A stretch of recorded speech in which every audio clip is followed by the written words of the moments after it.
Everyone here is welcome. And we're going to be looking at John chapter 18, verses 12 through 27. I've titled this just kind of a glimpse into titled it The Darkness of the Heart of Man, but it's kind of a glimpse into the nature of man in contrast to the nature of Jesus Christ, I think is always. John, it seems to, all the stories, he doesn't always delve into a lot of narrative, unlike some of the other Gospels. But when he does, every bit of it has a purpose. There's always these character studies, and you see the contrast between these different individuals. Like early on, remember we had the interactions in the first part of John were between Jesus and Nicodemus, who was probably one of the most educated, wealthy, influential men in Jesus' day and time in that Palestine area. And then you had the total opposite end of the spectrum, the woman at the well, which is the very next chapter. And she's, the lowest of the lowest. She's a Samaritan, which would have been the lowest people in society. And then from there, she was even at the lowest point of Samaritan society. So here you have just the opposite extremes of different character personalities that Jesus deals with in a very loving, caring way. And each of them, both of them, have to come to the same place, and that is to be born again. Even the most educated, intelligent person, he has to be born again, and even the most lowly person has to be born again. And there's hope for every single one of us. I think that's the message that John wants to come across. But here John, he kind of gives us a glimpse into Peter. We have three different characters in this passage here. We have, first of all, we have Annas, and we have Caiaphas, who are kind of lumped together here in John's account here, although Annas is the one that's kind of interacting with Jesus in this opening parts of the trial. And then we have Peter, who denies Jesus Christ. We have this glimpse into him. And then we have the character of Jesus Christ. And I think that's John's. He's always relating these people back to Jesus Christ. Their weaknesses, their failures, their outright rejection of Jesus Christ. Both Annas and Caiaphas, we really see the dark side of them and a kind of a character glimpse of really just probably their lowest point. But both of these men are men of power. They have no interest in doing anything right. They're willing to break their own laws to convict Jesus Christ, an innocent man. Just a desperate attempt on their part to bring Jesus to death. And then we see Peter, who earlier in the previous chapter, he's trying to do the right thing, gets mixed up, confused.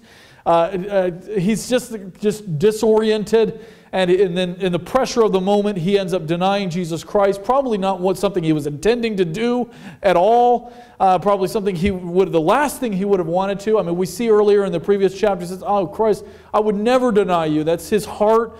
And I think John wants to express that that's his heart. But yet he ends up in this situation where he ends up denying Jesus Christ. It's interesting that this passage is broken up into two sections. Verses 12 through 14 and 19 through 24 correspond. They're together. And then verses 15 through 18 and then 25 through 27 tells the rest of what is happening to Peter. But it's broken up into two different sections because this was probably happening about the same time. And that's a good way as a narrative storyteller to tell two events that are happening at the same time. You interrupt the one dialogue, and then you bring in what's going on corresponding right after that, and then you continue on with the narrative of the other story, and then you finish up. And a lot of movies are done this way, a lot of different things, but it's a factual representation of probably what was happening chronologically here, and that this was happening right at the same time. So we're going to kind of delve into a lot of history here. But I think there's going to be a glimpse of two very contrasting characters. You have Peter, who just kind of ends up bumbling into doing what he ends up doing, which he regrets terribly. All the Gospels express that about Peter regretting what he did.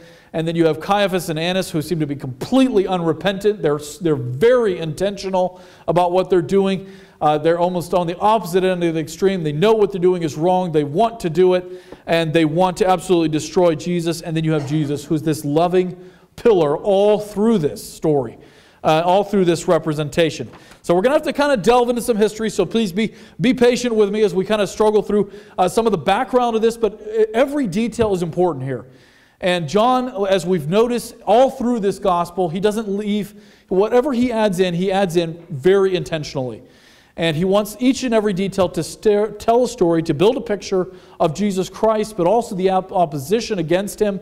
And so we're going to have to kind of delve into some of the Jewish history and what would cause different people to say different things in this context, and what's really happening here.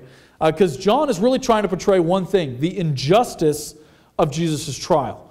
Now remember, in the opening part of this chapter, what do we get? The first part of this chapter, we got the picture of the control that Jesus has in a moment where it seems like everything's out of control, right? He speaks, everybody falls down because they realize he's the I am, that he's God, and John wants to highlight that and underline that in his arrest, that Jesus is not blundering into something. Even Jesus is very intentional at this time. He's in the Garden of Gethsemane because he knows that Judas knows that that's the perfect place to arrest him. It's almost as if he's setting himself up for this crucifixion. He's not somebody innocently being led without any knowledge of what's going on. He's God Almighty, and John wants to show that he knows what's going on, that he's allowing this to happen because he wants to give himself a sacrifice for all mankind, right? As he has just been talking about in the previous chapter. He's acting out everything that he's been telling to the disciples in chapters 16, 15, and 17. So here he is, he's in complete control, but yet it seems like everything is out of control. And we're going to go through here verses 12 all the way to verses 27, which is going to be a totally separate dialogue. This is really highlighting the Jewish side of the trial. We're going to have the Gentile side of the trial, which is going to be Pilate, his trial, and the laws that he broke, and the misunderstandings he had. But first we're going to have the Jewish side of Jesus' trial, the condemnation of both, Jew and Greek, right? Sometimes what people of history like to point out, it was the Jews that crucified Jesus. No, we're going to say it was both. And both the Jews and the Gentiles broke their own laws to crucify an innocent man. And that's what John really wants to highlight here, that they are breaking their own law structure to bring an innocent man to crucify an innocent man, to kill an innocent man. And John wants to show that they have to break their own laws. It's just like today. We have a form of, sometimes innocent people are convicted, but it's usually unintentionally. Something went wrong in the justice system when something like that happens. The justice system that we have today is very much based on the Jewish justice system of the time. And the Founding Fathers developed, actually even goes further back in the English history, they developed a lot of their concepts and ideas based off a lot of these legal concepts. And they're very much here in this trial here, as we're going to point out. So first of all, this is an illegal trial. How do we know this? Well, we got to go back to what's happening in the events, right? What's the time? We got to go back to the beginning of the chapter. This is at night, okay? No Jewish trials were held at night. First of all, can you imagine a judge who'd want to hold trial at night? I mean, what does a judge do? Right? When he's tired, it's like, okay, recess. We'll come back and we'll do this tomorrow, right? Usually 3 o'clock in the afternoon, right? Every good judge goes to bed at night. He doesn't try cases at night. Another reason you don't try cases at night is because something illegal could go on, right? You could have people that weren't awake, supposed to be there at the trial. They're not awake, they're not present. They're specifically doing this at night for a reason. The arrest of Jesus takes place at night because they're afraid of the people knowing about what's going on. They're afraid of people, if they knew, they would resist Jesus' trial, that things could be interrupted. It's specifically happening at night for a reason, and in the middle of the night. And let me again assure you that Annas, who is the former chief high priest, Caiaphas, who's the current chief high priest, both of these guys seem to be working together in this whole series of events. They want to hold this at night because they want to do it an illegal trial. It's an illegal trial. And John is pointing that out. He's making that known, that this is something that's happening illegal. First of all, we see the secret arrest of Jesus, right? It's something that happened at night, started at night. Jesus went up to they had this dinner. It's later at night, probably pushing after 12 or even into 1 p.m. In the morning. So it's very late at night. Jesus is arrested, out of fear that something's going to happen. Let's look at verses 12 through 14. Then the band of the captain, the officers of the Jews, took Jesus and bound him and led him away to Ananias first, for he is the father-in-law to Caiaphas, which was the high priest that same year. And now Caiaphas, when he gave counsel to the Jews, it was expedient that one man should die for the people. So verse 12 is pointing out this is happening at night. They're leading him away at night. This is going on illegally. This is not the way that trials are normally supposed to be conducted. And again, why are they doing it at night? Because their deeds are evil, right? They want to cover it up. Men love darkness because their deeds are evil, right? Let's look at 1 John chapter 3, verse 19. And this is the condemnation that light is come into the world, and men love darkness rather than light because their deeds were evil. Now, first, this is somewhat of a generalization because all men are this way, right? But really, Caiaphas and Annas are both very strongly this way. I mean, I'm sure John, as he wrote these words, probably thought specifically of the trial of Jesus Christ happening at night and them trying to cover up their evil deeds. Verse 20 continues, says, "For everyone that doth evil hateth the light, neither cometh to the light, and lest his deeds should be reproved." And there again, these guys, they know who Jesus Christ is. They don't deny that he's done miracles. But Caiaphas points out, it's like in that earlier verse, he says, hey, this is expedient for one man to die so that the whole nation doesn't die. They're very interested in maintaining their power over the people. So you have to remember, okay, so the Romans ruled Jerusalem, right? Ruled Israel. They were in control politically. They controlled the Jews were not allowed to kill anyone at that time. That's why really when they bring the adulterous woman to kill her, they really are outside of their justice realm. The Romans reserved all rights. They had to be. That's why, again, why they had to take Jesus to a Roman governor to get him executed, because they needed that Roman stamp of approval for that to happen. But also, they didn't control that realm of life. They controlled mostly the religious realm of life. So the high priest had a lot of power over the Jewish nation at that time. Even though he didn't control things politically, he controlled everything else. The Sanhedrin was a judicial body. They met together to make laws, 72 of them. They met together to make condemnations, which is what they're doing here. This is the Sanhedrin that they're calling together in the middle of the night, all of one accord, trying to make this illegal arrest and to convict and try Jesus, but they're doing it at night, and the symbolism is perfectly clear because they love darkness. They don't want their power control over the Jewish people to be interrupted. If Jesus Christ is the what? Prophet, priest, and king, whose place is he going to be taking? Caiaphas's, right? And Caiaphas knows if Jesus is truly the Messiah, he's done. They don't know. We no longer need a high priest because we have the high priest, the king, and the prophet. And his job is going to be over with, and he desperately does not want that to happen. Just a little bit of history here on verse 13. It says they led him away first. Annas led away first, but then for he was the father-in-law to Caiaphas, which was the high priest in that same year. And this is where it gets a little bit confusing, because when you're going through the dialogue, sometimes you'll see Annas acting like the high priest, even sometimes referred to as the high priest, and then Caiaphas seems to be referred to as the high priest. And some people get confused between when you're looking at John, Matthew, and Mark, and Luke. Okay, who's the high priest here? Well, really, it's Caiaphas. Caiaphas was taking over for Annas. Annas was his father-in-law. But it was really kind of a family-run operation. Even though Caiaphas was holding the actual position of being high priest, Annas was still acting like high priest and still exerted a lot of power and influence over Caiaphas. He was his father-in-law, and it was almost like a mob ring. They controlled the top of the hierarchy in there. They were not interested in letting this go, and that's why they were working very closely together. And it's almost interchangeable, their roles. And we're going to see actually Annas, this discussion verses 19 through 24. It's Annas working with Jesus, and then he takes him to Caiaphas, which is the discussion that you see in almost all the rest of the Gospels. But anyways, these guys are a family-run operation. They're thugs. History does not speak well of them. If you go and do some research on them, they had done a lot of illegal things. Even Jesus condemns them, right? When he comes into the temple and he sees all them selling all this stuff, cheating people, doing all kinds of terrible lying. What does he say? Hey, my house is a house of prayer. You guys have made it into a den of thieves. And he actually drives them out, turning over the tables, whipping them, beating those that were making his house of prayer into a den of thieves. So Jesus has condemned them. They knew that, and they hated that. So they're a family of thugs. They also feel threatened because Jesus is going to be the next king and high priest, right?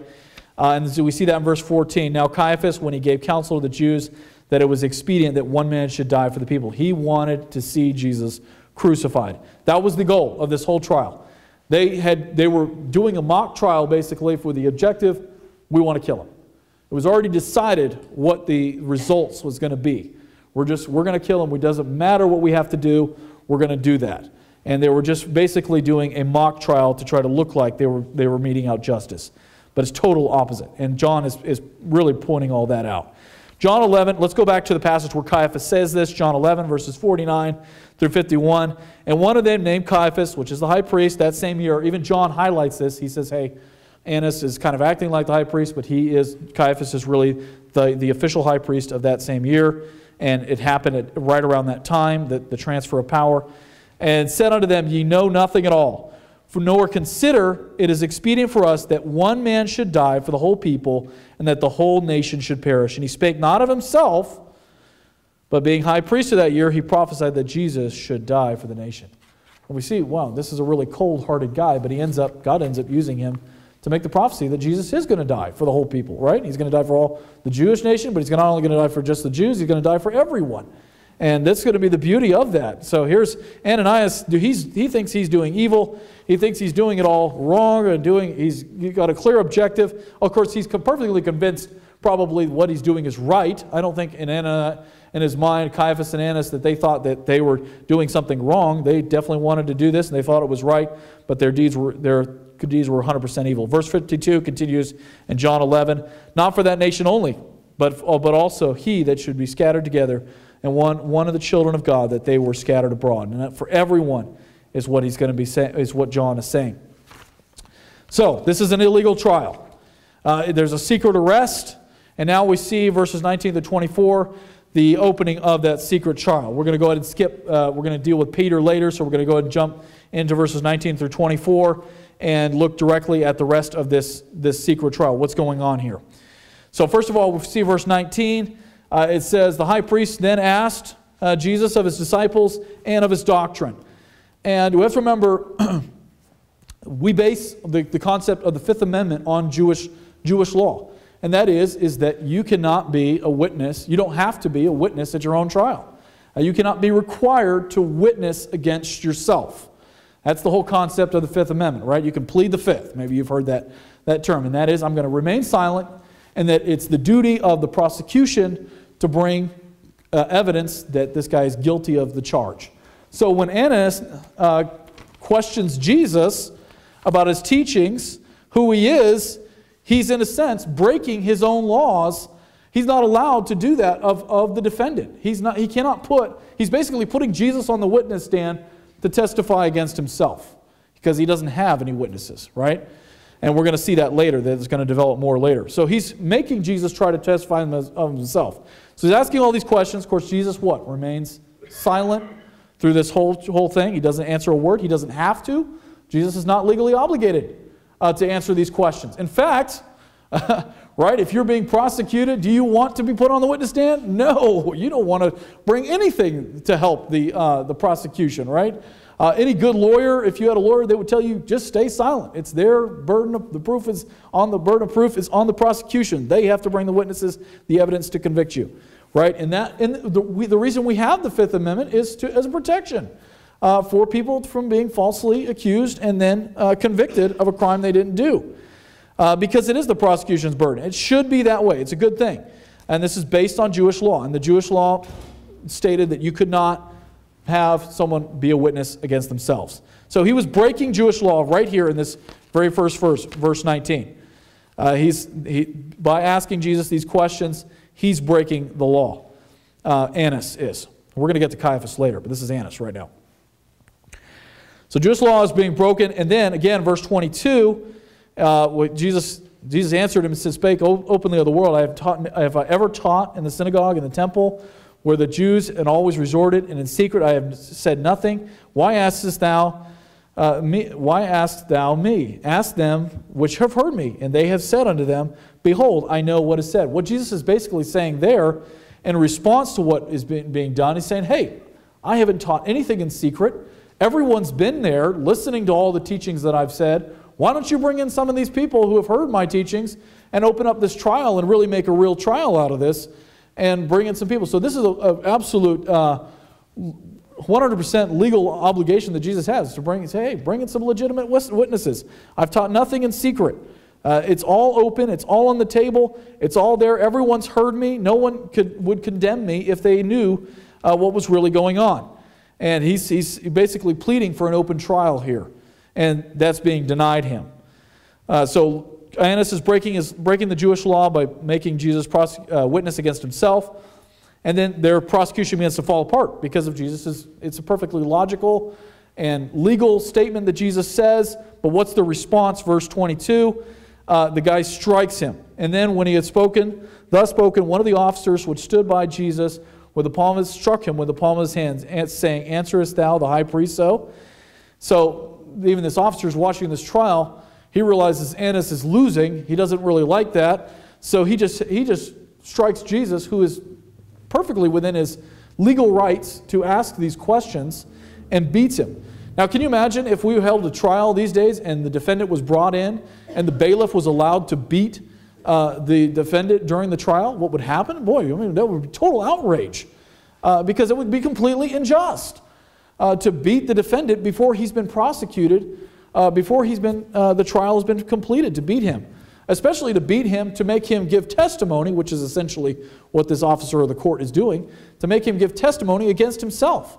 That would be a complete injustice, and it should be that way, because it's set up to be that way. So again, Jewish law is broken again. You are not allowed to hit the defendant during a Jewish trial, or beat them, or hit them, or do anything to prompt them to give testimony against themselves. Again, it was the prosecution's, again, we're diving into some really legal stuff here, but it was the prosecution's burden to bring the evidence to convict the defendant, who is Jesus Christ, of course. And so he's realizing that they're losing, so hey, we're just going to hit this guy and make him testify. But Jesus doesn't, right? Jewish law is broken again. So, and then again, verse 24, we're going to see here, Now Ananias sent him bound unto Caiaphas the high priest. So then this whole, basically, Annas realizes he's lost this legal discussion. He realizes that Jesus is completely correct in his plea to bring in other witnesses, to open up this trial, and to basically bring in more testimony. And he realizes, hey, I'm losing this. Even though he's breaking the law, he's still losing this argument. So that's when he says, okay, we're going to go to Caiaphas. So what does Caiaphas do? And I think the next description, which you find in Matthew, Mark, and Luke, fits after what has just happened here in John. They're not together. Some Bibles will tell you that these are the same thing, but they're not. Because it's two different characters. There's Annas and Caiaphas. And it says very clearly in this verse 24, it says that, hey, Annas realizes, okay, I'm losing. I got to bring in Caiaphas on this one. So he sent him bound to Caiaphas the high priest. So the trial continues now with Caiaphas. Now the whole Sanhedrin is brought in. All 72 of that legal body, of a Jewish body, which also brings out condemnations on defendants. They're all brought in now. And if you can imagine, we can now flip over to Matthew 26, verses 60 through 62. And Caiaphas is forced now to bring in witnesses, right? Because Annas was hoping to question Jesus, that Jesus would say, yeah, I'm the Son of God. And then, okay, oh, that's it. That's blasphemy. We can move on and go ahead and crucify him. But Jesus doesn't do that. He messes up Annas' plan. So then Annas sends him on to Caiaphas. And they realize, we've got to bring in false witnesses to keep this trial going. Otherwise, the case is going to have to be thrown out because there's no evidence to convict an innocent man. So verse 60, they found none, yea, though many false witnesses came. So Caiaphas does this search, in the middle of the night. They're running around, waking people up, all the people who didn't like Jesus, right? And he's saying, okay, we've got to get some witnesses to convict this man because the burden of proof is on us legally. We have to do this. So they can't find anybody, so what do? We're going to get two false witnesses, right? And in Jewish law, out of the mouth of 2 or 3 witnesses is a man convicted to death. So you need 2 or 3 witnesses. So they had the absolute minimum here. Okay, we got our 2 false witnesses. But even that seems to fall apart. Verse 61 says, and this is of Matthew 26, he said, this fellow I am able to destroy the temple of God and to build it in 3 days. And the high priest arose and said unto him, answerest thou nothing? What is it which these witnesses speak against thee? And again, Caiaphas realizes the burden of proof is on him. He's got to demonstrate to the Sanhedrin to get a conviction that would allow for the death penalty. He needs to bring in some more legitimate witnesses, and that these witnesses' testimony is crumbling. It's falling apart. It's obvious that they're false witnesses, that they're lying. So again, he resorts to what Annas did originally, and that is to question Jesus, which again is what? Illegal. It's again like putting the defendant on the witness stand against his will. and making him question. He's again breaking the law. Caiaphas again breaks the law. So you can see this all through this trial. They're consistently breaking their own laws to bring a conviction against Jesus Christ. He again questions him. Again, and that's our important next point here, Caiaphas again breaks Jewish law by forcing Jesus to testify of himself. So what does Jesus do? He holds his peace because he's perfectly within his legal right to just not say anything. The burden of proof is on them. And Jesus held his peace, and the high priest answered and said to him, I adjure thee by the living God that thou tellest whether thou be the Christ, the Son of God. Now, in Jewish culture at that time, you could adjure somebody to tell you the truth by the living God. And this was such a strong thing in their culture. If you did this to someone, it was not legally, you could not do that in the court of law. Basically, it was such a strong thing. Like if you thought someone was lying to you, you could say, I adjure you by the living God, tell me the truth. And culturally, almost every time, if somebody heard that, you would be forced to tell the truth. It was like, pinky cross your heart, I guess, in our culture today. And I would never tell a lie over this. It would be bringing a curse upon yourself to then tell a lie after someone adjured you in this fashion. It was such a powerful term that it was not allowed in Jewish court at the time. So again, he's breaking the law, forcing Jesus to answer what his question. And that is that, hey, are you going to say that you're God? And only then does Jesus answer him. He has not answered him up to this point anything that would condemn him. And Jesus said to him, thou hast said, nevertheless I say unto you, hereafter shall ye see the Son of Man sitting on the right hand of power and coming in the clouds. And there again, does Jesus really say it? I mean, he doesn't really quite say it. Even here, Caiaphas is really stretching this for him to be able to bring a condemnation of blasphemy, which would then require Jesus to be killed.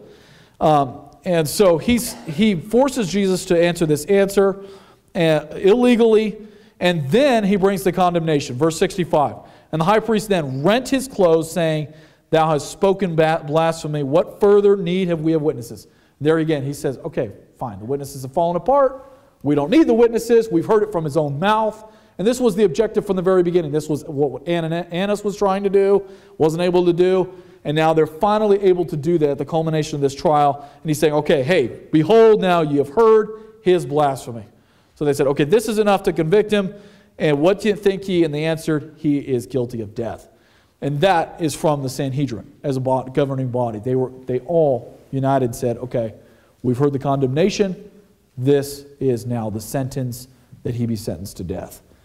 So, I mean, hopefully I've just outlaid this in a way that you can understand, but you have seen over and over and over again, not just Caiaphas, but Annas as well have broken their laws over and over and over again to come to this final conviction, which is not recorded here in John, but it is in the sense that they go ahead and move on to Pilate. So now we see, we're going to go ahead and study this very illegal trial, very intentional, what they're doing. It's completely 100%. They want to kill Jesus. The goal is already out. But now we're going to look at Peter and his cowardly denial. Peter, not very intentional, right? I mean, he really just kind of ends up in the wrong place at the wrong time. He's not trying to deny Jesus Christ. He doesn't want to see Jesus Christ get killed. He was protecting him earlier, even with his own life, trying to defend him. But here he ends up denying him because he's weak, and he's in a weak position. And that's usually where we end up denying Christ as well, right? Peter's first denials here we see in verses 15 through 18. And when Simon Peter followed Jesus, and so did the other disciple, which is probably John, and the disciple was known unto the high priest, and went in with Jesus in the high place of the high priest. But Peter stood at the door without, and then went out that other disciple, which was known unto the high priest, and spake unto her, and that kept the door, and brought in Peter. And then said the damsel that kept the door unto Peter, art thou not one of these man's disciples? And he saith, I am not. With that initial denial, she says, hey, are you one of them? You sound like it. And he says, no, I'm not. I'm not. Jesus predicts that this is going to happen. Then saith Jesus unto them, this is Matthew 26, verse 31, ye shall be offended because of me this night, for it is written, I will smite the shepherd, and the sheep of the flock shall be scattered abroad. Jesus knew this was coming. He warned Peter of it. Of course, Peter doesn't listen. There again, God often warns us, right, of truth. We don't listen, and that's usually where we end up falling, right? Not listening to this. But John wants to point out here, verse 15, that he was probably there as well. Peter was not alone in this following, that he was also there. That's the other disciple that he's referring to. So he denies him the first time. Verses 15 through 16, we see in verse 17, denies him the first time. Then verse 18, he denies him the second time. And when the servants of the officers stood there, who had made the fire coals, for it was cold, they warmed themselves, and Peter stood with them and warmed himself. And then we see Peter's final denial, 1, 2, 3, verses 25 through 27. Let's look at that here, verses 25. Then Simon Peter stood and warmed himself, and they said therefore unto him, Art thou also one of his disciples? And he denied it, and said, I am not. One of the servants of the high priest, being his kinsman, whose ear Peter cut off, saith, Did I not see thee in the garden with him? And Peter denied again, and immediately the cock crowed. And John also points out that detail, that this is the kinsman of the guy that Peter had just cut off the ear of. So this is a pretty tough spot for Peter. It's a really scary spot for him. I mean, any one of us, a lot of times we like to look at Peter and we go, oh, well, if I was there, I would have never done that. I would have never denied Jesus Christ. I would have been bold. But here's the guy standing in front of you. You just chopped off his brother's ear, and he's standing in front of you saying, condemning you basically, and asking, hey, should this guy be being tried too? Man, Peter folded. He was just afraid. He was really just like you and me. We probably would have done the same exact thing in that kind of pressure. Jesus had predicted this, of course, in Mark chapter 14, verse 72. And it says, the second time the cock crew, and Peter called to mind the word that Jesus had said unto him, before the cock crow twice, thou shalt deny me thrice. And when he thought thereon, he wept. All the rest of the Gospels portray Peter's sorrow, right? We were talking about that this morning. Do we have to confess God? Yes, we make initial confession of Him. But sometimes we make mistakes, right? Even Peter made mistakes, and he denied them. He was very strong up to this point, and he folds. He is human. He's human, just like us. We're weak. Sometimes we deny Christ through our actions. How many of us, when the pressure's on, we fold? What we end up doing with something that we wouldn't normally do because that's what everybody else is doing and I don't want to stand out, or all kinds of different things that we do to deny Christ. Peter's not being intentional about what he's doing. He's very in sharp contrast to Annas and Caiaphas, who want to destroy Jesus. They're wantonly rejecting Christ, rejecting all of His message, who He is, the fact that He's God, want to kill Him. But Peter makes this mistake. But Christ loves him anyway, so we want to point that out. Let's now look at our third character, that is Jesus Christ, through all this. What has He been doing? First of all, we see that everything that Christ has taught has been taught in the open. Verses 20 through 21 says that, Jesus points out that fact. I spake openly to the world. Have I ever taught in the synagogue and in the temple, whither the Jews always resort, and in secret I have said nothing. Why askest thou me? Ask them which heard me what I have said unto them. Behold, they know what I said. Everything Jesus has taught has been in the open. There is no fear of scrutiny. And I love that fact about Jesus. There is no fear of scrutiny. Sometimes we don't like questions. I know sometimes my kids are getting at that stage where they love to ask questions. We watched last night the Nativity Story, the movie. And it was just question, who's the bad kings? Who's the good kings? Who's this character? Who's that character? And sometimes the parents, maybe that might get annoying. Why are you asking questions, right? No, don't stop. Jesus loved questions. Whenever someone came and asked Him questions, He always gave an answer. Sometimes it wasn't the answer they were looking for. Sometimes it was an answer maybe they didn't want to hear, but He always gave an answer. Even Thomas, when Thomas doesn't believe it until he has to see it, right? Even Jesus lovingly deals with him. He never, ever fears scrutiny. And even in this trial, Jesus will say, hey, you can bring in any one of the people I've been talking to over these past 3 years and bring them in and talk to them and ask them. They know what I've taught.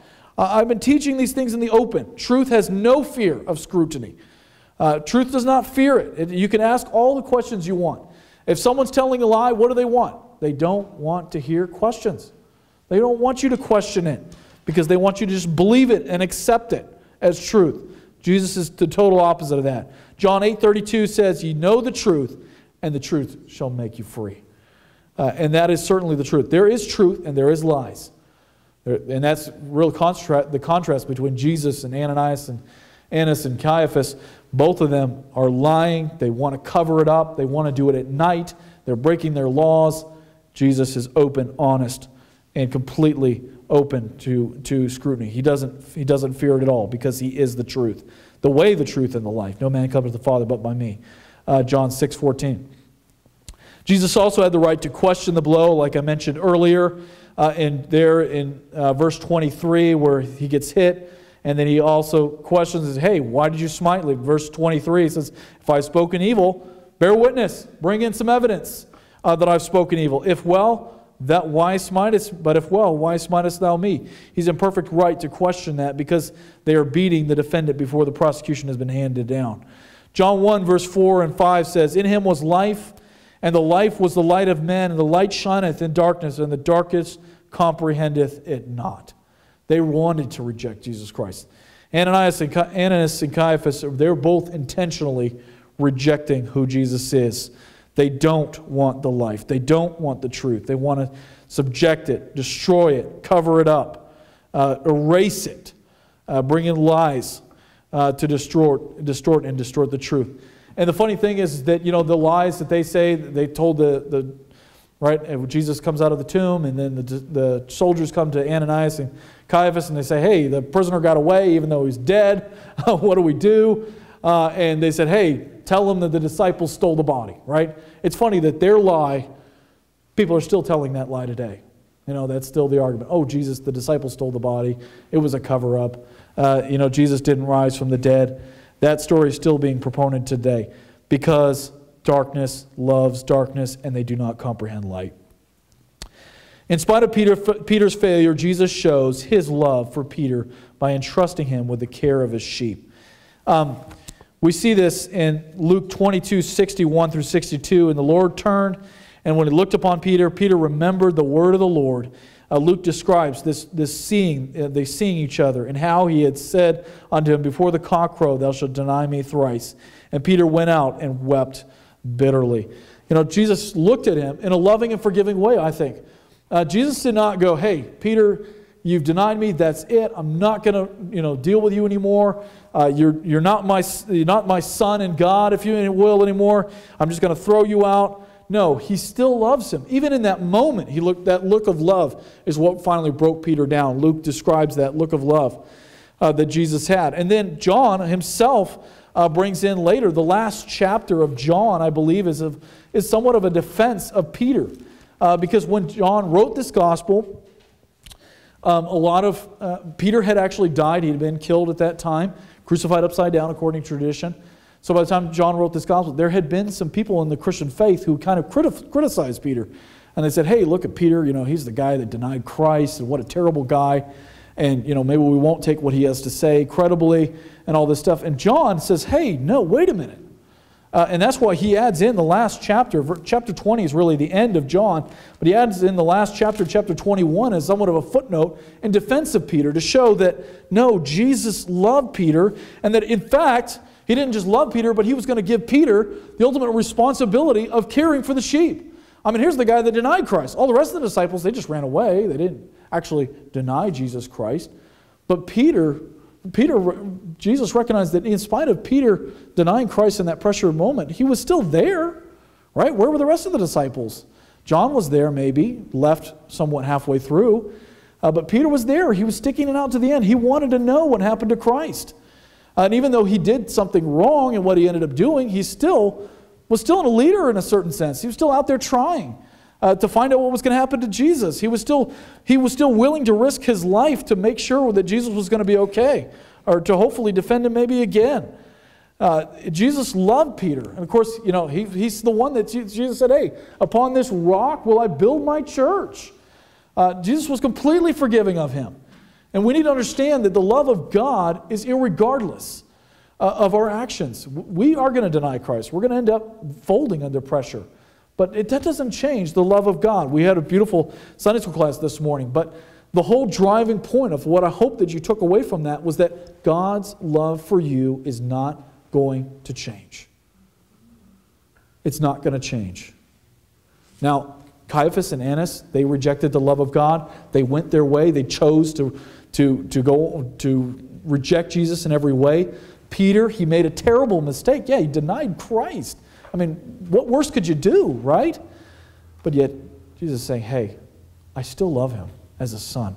I still, not just going to love him, but I'm going to entrust him with the care of my most precious possession, and that is the sheep of the fold. What does he say in John chapter 21, verse 17? And the third time, and he said unto him the third time, Simon, son of Jonas, lovest thou me? And Peter was grieved because he said unto him the third time, lovest thou me? Remember, Peter's just been through this whole experience. This is after Christ has risen from the dead. I mean, sure, in Peter's mind, his denial is blazing there. He's thinking, man, I denied you. You know, and he's thinking, does Christ really love me?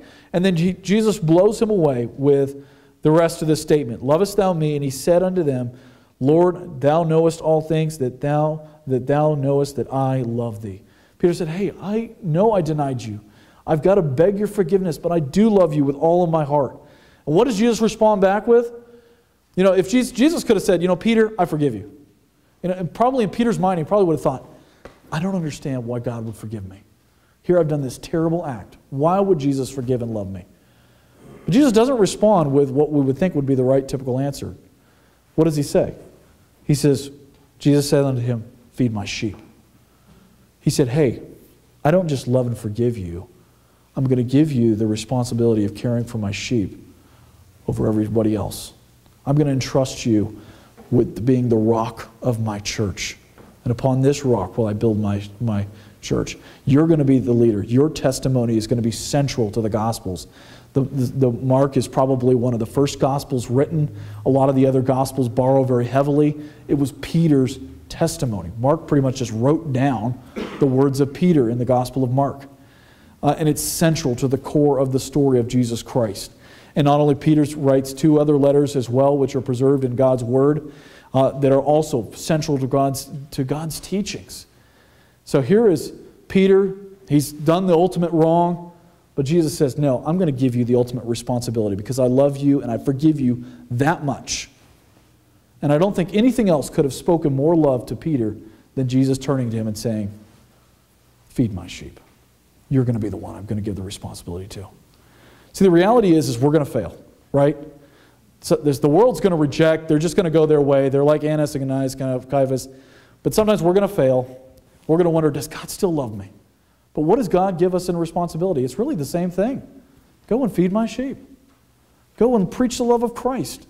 Go and share. I have already forgiven you. I've forgiven you so much, I'm ready to commission you in the work that I love most, and that is preaching God's Word. Let's go to bow for prayer. We're out of time here. Maybe some of you are this morning, you're like Annas and Caiaphas. You need to just repent and realize you've been going the wrong direction. You need Jesus Christ. You've been rejecting the help. Sometimes we get so confused in our lives that we think what's helping us, which is sin, is the right thing.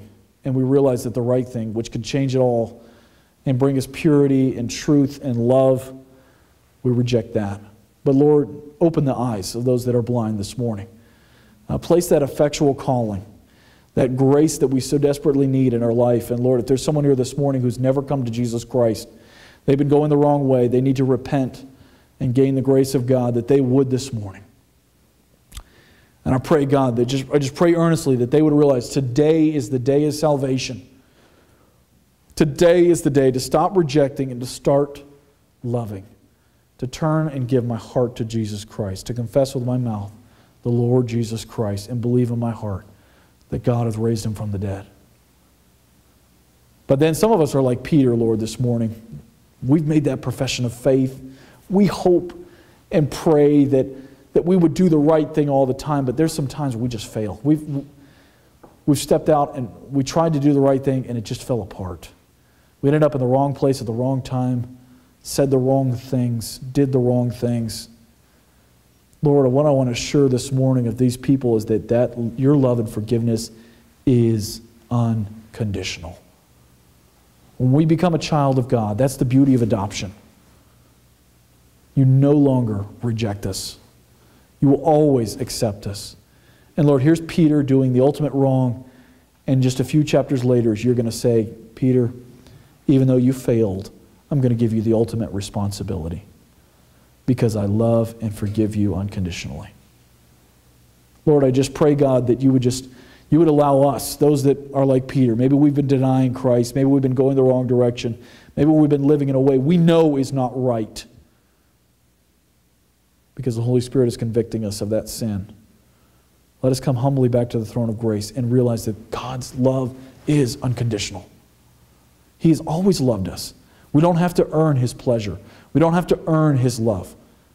It's always there. It's always ready to be extended.